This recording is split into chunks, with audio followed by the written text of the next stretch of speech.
आज बनाएंगे T time snacks. ये मैदा से बनाएंगे, बनाना बिल्कुल आसान है, बिल्कुल खस्ता बनेगा। देखिए आप तोड़ने से बिल्कुल खस्ता है, एकदम टूट रहा है और मुंह में घुलने वाला बन के तैयार होता है। तो चलिए इसको देख लेते हैं कैसे बनाते हैं।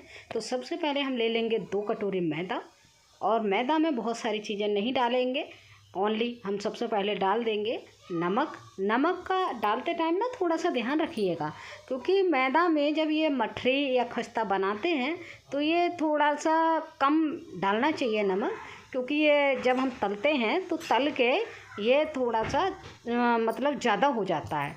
तो इसका ध्यान रखेंगे। और डाल देंगे हम अजवाइन। अजवाइन को क्रश करके डालेंगे हाथों से रगड़ते हुए, तो इसका फ्लेवर अच्छा आएगा। तो बस अब इसको हम थोड़ा थोड़ा पानी डाल के एक डो बना के तैयार करेंगे। लेकिन उससे पहले हम डालेंगे इसमें रिफाइंड में बना रहे हैं तो रिफाइंड में बनाइए, घी में बना रहे हैं तो घी में बनाइए। तो जितनी हमने मैदा ली है ना, उसका 1/4 हम ऑयल इसमें डालेंगे और देखेंगे इसको रगड़ते हुए अच्छे से ऑयल को हम मिलाएंगे और मिलाएंगे जब तक, बस यहीं का ध्यान रखेंगे। हम अच्छे से इसको रगड़ लेंगे ऑयल को और मैदा को साथ साथ। तो हमारी क्या होगी, ये खस्ता जो अच्छे बनेंगे, एकदम मठरी जो बनाते हैं ना हम, अच्छे बनेंगे। तो एकदम खस्ता बन के तैयार होते हैं। तो देखिए हमने खूब अच्छे से रगड़ लिया और मोयन इसको हम चेक कर लेते हैं कितना मोयन रखना है, कितना परफेक्ट रहता है। देखिए उसके लिए हम एक मुट्ठी बांध के देखेंगे और मैदा हमारी मुट्ठी में बंध जाएगी अच्छे से। आप देख पा रहे होंगे इस तरह। तो ये मान लीजिए ये परफेक्ट मोयन है हमारे लिए। तो बस अब यहाँ पे हम क्या करेंगे, थोड़ा थोड़ा पानी डाल के इस मैदा को हम एक डो लगाएंगे और बिल्कुल हार्ड डो लगा के तैयार करेंगे। आप कह सकते हैं पूड़ियों से भी ज़्यादा हार्ड हम डो लगा के तैयार करेंगे। जितना डो हम टाइट लगाएंगे उतना ही हमारी ये मठरी अच्छी बन के तैयार होती है। तो बस रगड़ते हुए इसको अच्छे से मिक्स करते हुए, आप देख रहे हैं कितने टाइट हाथ से मैंने डो लगा के तैयार किया है।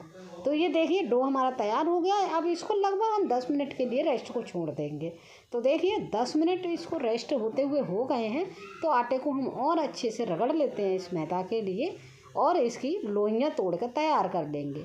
लोइयाँ हम थोड़ी बड़ी तोड़ेंगे, जिससे क्या है हम बेल के इसकी मठरी या स्टिक काटनी है तो हम लोई को अच्छे से रगड़ते हुए, और देखिए इस तरह से हम रगड़ लेंगे और रगड़ते हुए इसकी एक लोई हम तैयार कर लेंगे।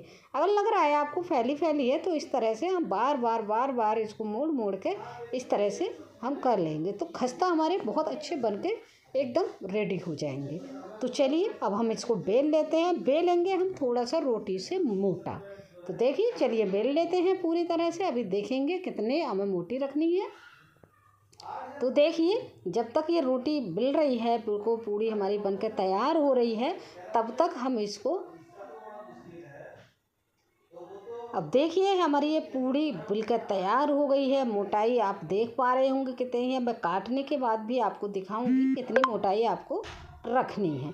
तो बस अब इसके लिए हम एक कटर ले लेंगे या फिर चाकू की मदद से हम काट लेंगे। और चाकू की मदद से काटें तो भी आसान है, और हम मेरे पास पिज्ज़ा कटर था तो मैंने वो ले लिया है। और उसको लेने के बाद हमने देखी किनारी काट दिए हैं, जो अलग पार्ट हो रहे थे ना थोड़ा सा, क्योंकि हमें स्टिक बना के तैयार करनी है तो बिल्कुल परफेक्ट हमें चौकोर चाहिए।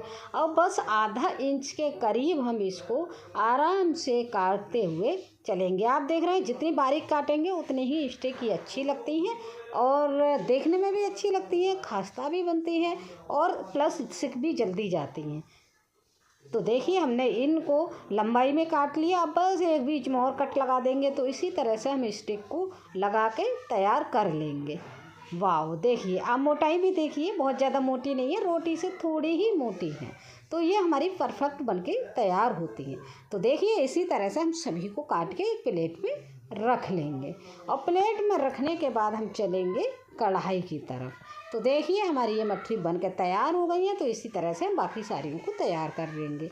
अब इनको तलेंगे। हमने रिफाइंड ले लिया है और रिफाइंड को हम इतना गर्म करेंगे, इसको मीडियम टू हाई गैस पे रखेंगे जब डालेंगे हम। तो इस बात का भी ध्यान रखेंगे। तो हमने एक एक करके सभी को डाल दिया है। देखिए तो कढ़ाई में हम छोड़ते जाएंगे इनको, और जब तक भी हम इनको टच नहीं करेंगे जब तक ये ऊपर ना आने लगे। जब ये ऊपर आने लगेगी अपने आप मटरी, तब देखिए ऊपर आ गई है। अब हम यही स्टेज पे हम इनको चला देंगे। एक स्पैचुला ले लेंगे या एक छेद वाली वो करछली ले लेंगे। तो बस इससे हम चलाते चलाते ब्राउन होने तक इनको सेकेंगे। तो सेकने में हमारे कम से कम 5 से 6 मिनट लग जाएंगे और ये अच्छी ब्राउन होकर हमारी सेक जाएंगी। तो देखिए हमारी ये मठरी बिल्कुल ब्राउन होकर सेक गई है। तो बस यहीं पे अब इस मठरी को हम निकाल लेंगे कढ़ाई से, ऑयल से बाहर कर लेंगे और आप देखेंगे बिल्कुल ऑयली नहीं लगेंगी, बिल्कुल ड्राई ही निकलेंगी। मैं भी आपको आगे दिखाऊंगी। तो बस यहाँ से निकाल लेते हैं हम और निकाल के एक बर्तन में अलग सेपरेट कर लेते हैं। तो देखिए वाह, ये मठरी देखने में कितनी अच्छी लग रही है और सारी मठरियाँ हमारी इस तरह से बन के तैयार हो गई हैं। तो अभी हम तोड़ के देखेंगे इनको कितनी खस्ता बनी है, कितनी मुलायम बनी है और मुंह में घुलने वाली बनी है। देखिए तोड़ेंगे बहुत आगे, वाह देखिए एकदम एक पीस में हाथ से ऐसे रगड़ के अभी दिखा रही हूँ आपको। तो देखिए बिल्कुल वाह, बिल्कुल सॉफ्ट हैं और मुंह में घुल जाने वाली हैं। तो फ्रेंड इन मठरियों को मेरे तरीके से इस तरह से बनाइएगा और देखिएगा कितनी खस्ता बनती हैं। तो फिर से एक नई वीडियो के साथ फिर से मिलेंगे, तब तक के लिए थैंक यू।